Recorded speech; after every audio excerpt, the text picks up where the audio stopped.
Are you wondering if Social Security is going broke and your benefits will be there when you need them most? Well, in this episode, I'll be covering that very topic and some things that you should consider as you decide whether or not to collect Social Security.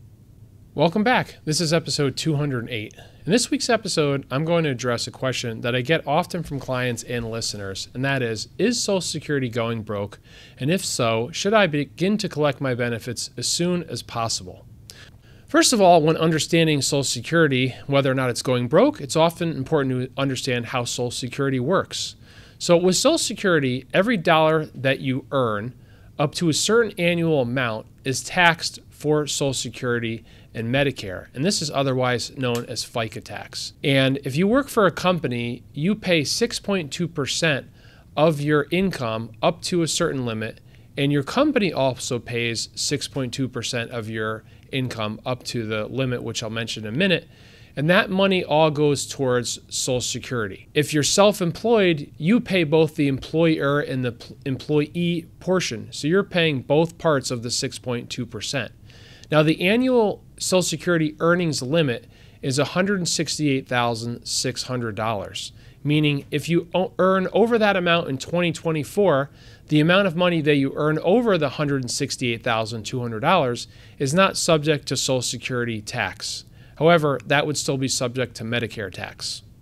And this Social Security earnings limit is adjusted upward on an annual basis. So the number last year was roughly $160,000 to give you some perspective. From the money the U.S. government collects from Social Security taxes, it uses that money to pay current Social Security beneficiaries their monthly deposits or monthly checks. And for many years, when Social Security was initially started, there were many more people paying into Social Security than were actually receiving benefits. It was estimated early on there were about 40 people paying into the system versus every one person collecting. Well, that number is now closer to 2 to 1. And initially, there was a surplus, and that surplus was being set aside to pay for future benefits.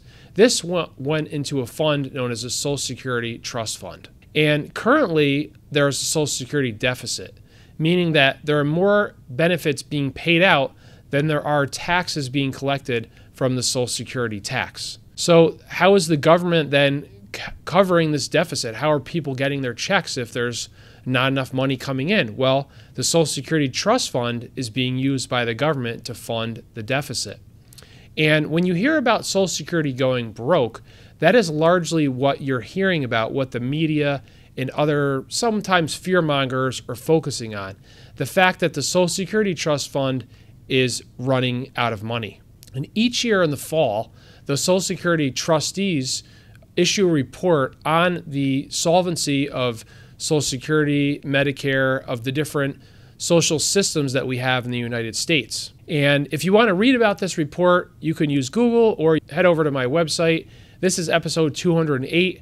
I'll put a link in the show notes to that report if you want to read it. So if you go to retirewithryan.com/podcast/208, you can find the link to that report. The report states, and I quote, that as in prior years, we have found that the Social Security and Medicare programs both continue to face significant financing issues.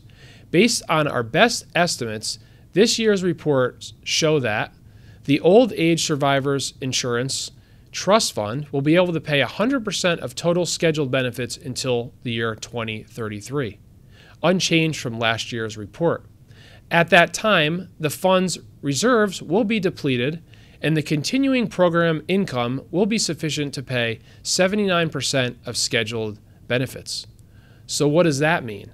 That means that if our lawmakers in Congress do nothing over the next 9 years, then everyone receiving Social Security payments in 2033 will have a 21% reduction in their monthly benefits. Now, obviously, this would be catastrophic for many people. Many people that are collecting Social Security rely very heavily on that income. And it's estimated that most retirees' income is comprised of about 40% from Social Security. So Congress must do something to make sure that all of the benefits people are receiving will stay the same, and also the benefits that people are going to get into the future will stay the same. And there's a number of options that are always mentioned in the Social Security trustees report. One option is raising the Social Security earnings limit. So that limit I mentioned earlier this year is $168,600. That could be raised to a much higher number.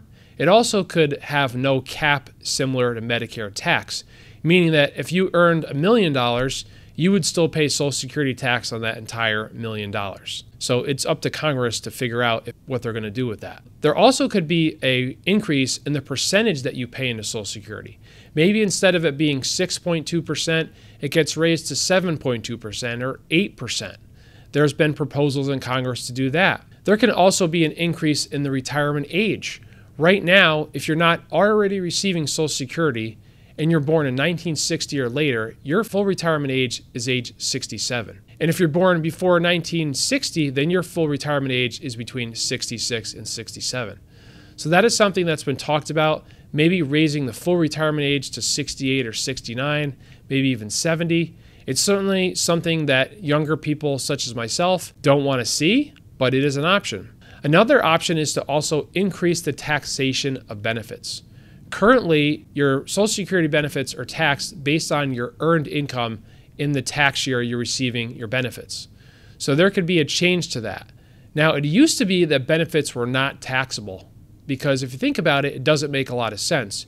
You pay tax on your income that goes into Social Security, and then when you get your Social Security, you pay tax on it again. You're kind of being taxed twice. But in 1983, that was a major change that occurred, making Social Security taxable.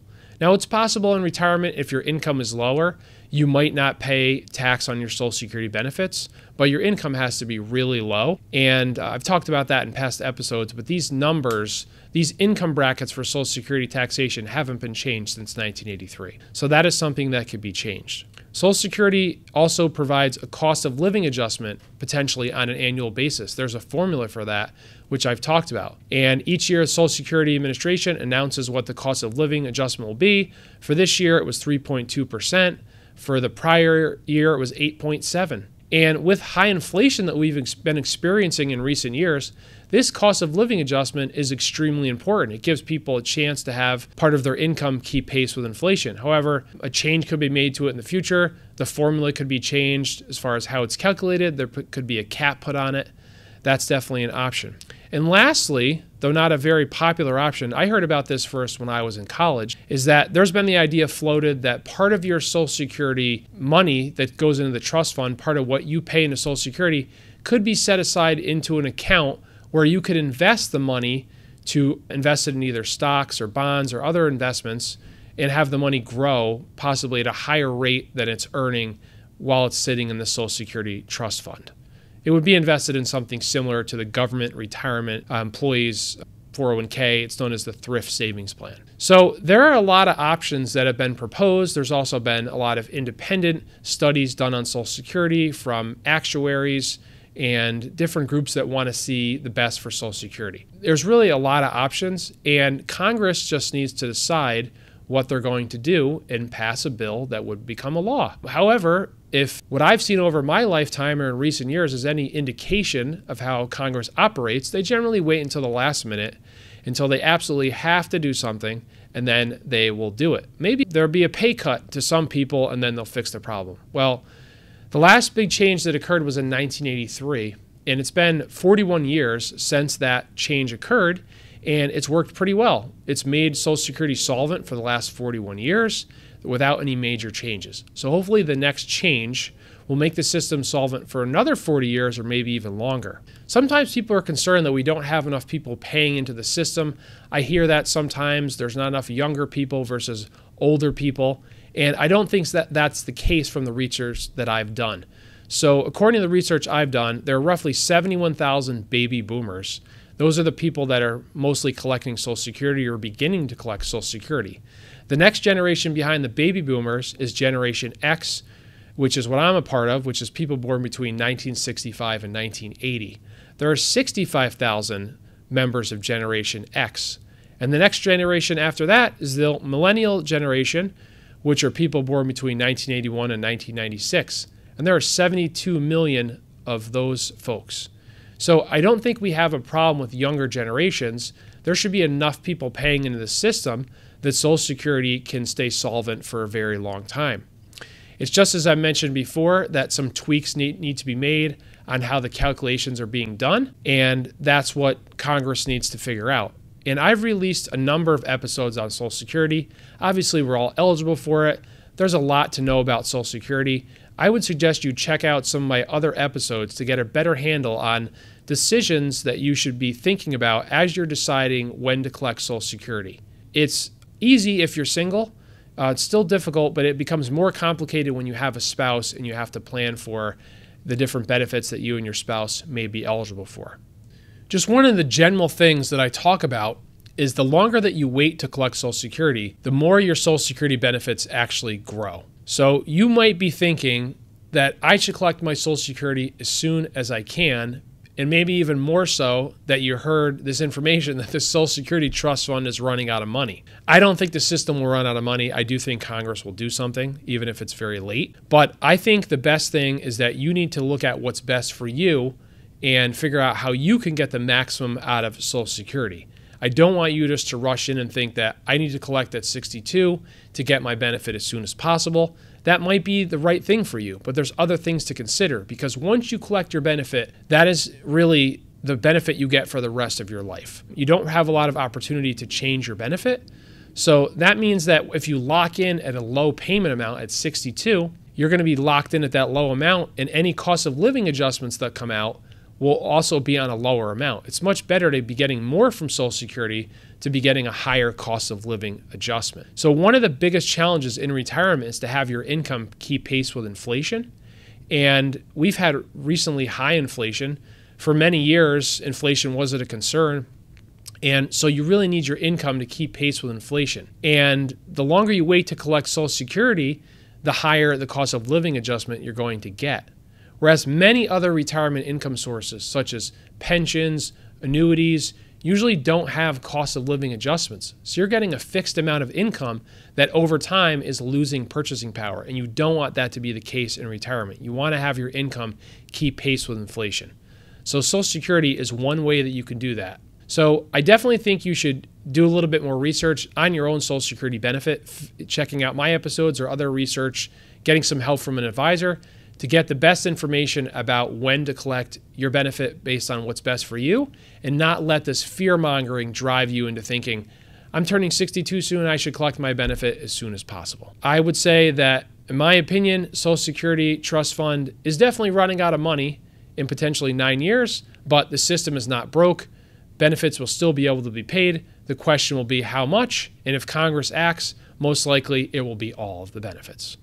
So if you haven't done so, please head over to retirewithryan.com to check out my book, or if you have a listener question, you can click on Ask a Question to leave a listener question to have it be considered for a future episode. Thanks for listening and watching. I hope you have a great week, and I look forward to talking with you next Wednesday. Take care.